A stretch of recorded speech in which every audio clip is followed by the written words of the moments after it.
Hello and welcome to another review of Prime Minister's Questions. After a break last week, we're back with more cutting political analysis. The Prime Minister this week started off by making a tribute to the journalist Mary Colvin, who died in Syria on Monday evening. An obituary by our TV editor, Charlotte Litton, is currently on the features section at the moment. I recommend you read that. It's very, very well written. I have a read of that. The main debate today, not really much of a surprise, was on the NHS again.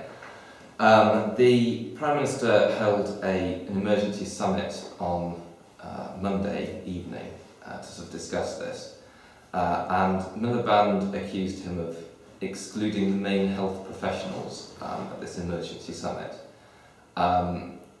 And obviously Cameron said, oh, I want to safeguard the NHS, coming out with all the same old stuff again.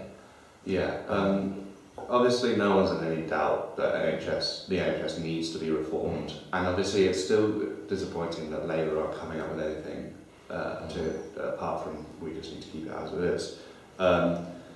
But with respect to Miliband, he made a very good point that because he makes the point that Cameron excluded quite a lot of professional bodies that represent. Just to list a few: GPs, nurses, and psychiatrists and radiologists. Quite major components of the NHS. Need to have been consulted. I'd like to know who was actually there at the meeting, because it seems that he's discounted practically everyone who is important to it. Absolutely. I mean, there's a history with GP. I mean, the Conservatives tend to bring out that the GPs opposed the NHS creation in the first place, so we shouldn't be listening to them now. But I disagree with that.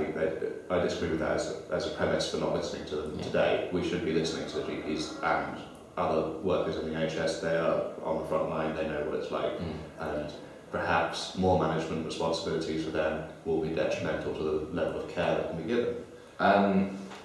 The NHS debate caused a lot of noise and sort of kerfuffle in the House. The Speaker, John Burker, had to stand up quite a lot. It was quite a long PMQs because of that.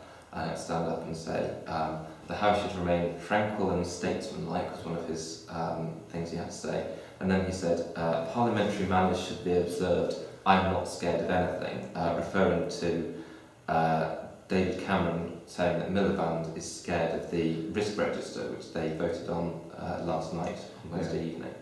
It does seem very much that Cameron is at the moment, he's been kind of caught in the headlights and now doesn't know where to turn on the NHS. He wasn't answering questions, he kept on going back to this risk register bill, and it's just sort of...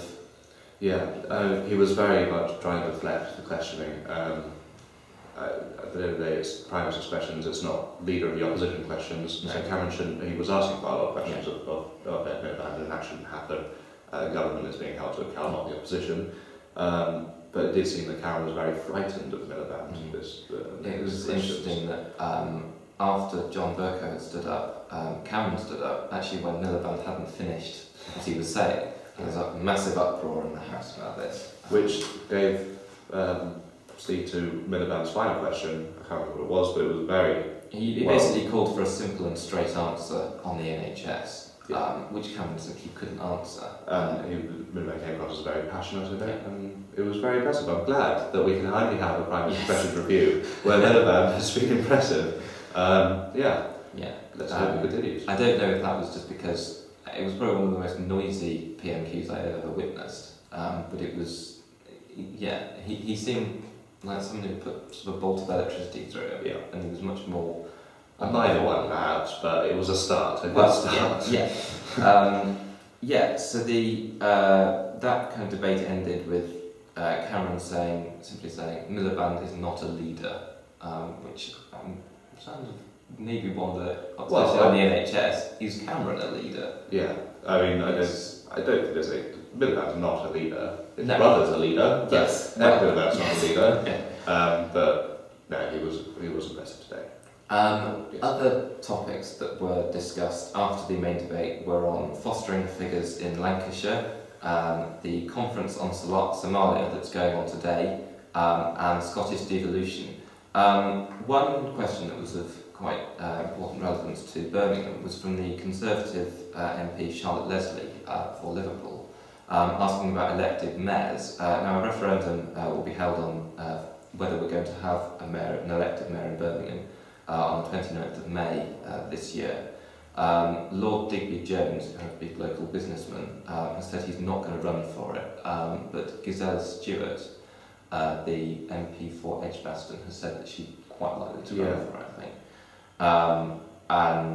And David Cameron in the question kind of said that he's giving more devolution to cities, which I think is a good thing. As I say, we're really starting to get onto the very American style way of doing things. Elected mayors in every city, and yes. Police commissioners. I mean, it's arguably a good thing, but you know, the classic Tories learning from across the pond. Well, yes, quite. Other topics that were discussed were safer cycling in cities, work experience schemes, Abu Qatada, the MOD and nutrition in the developing world. That was Prime Minister's questions this week. We'll be back next week. PMQs will be a bit shorter next week. Thank you and goodbye. Thank you.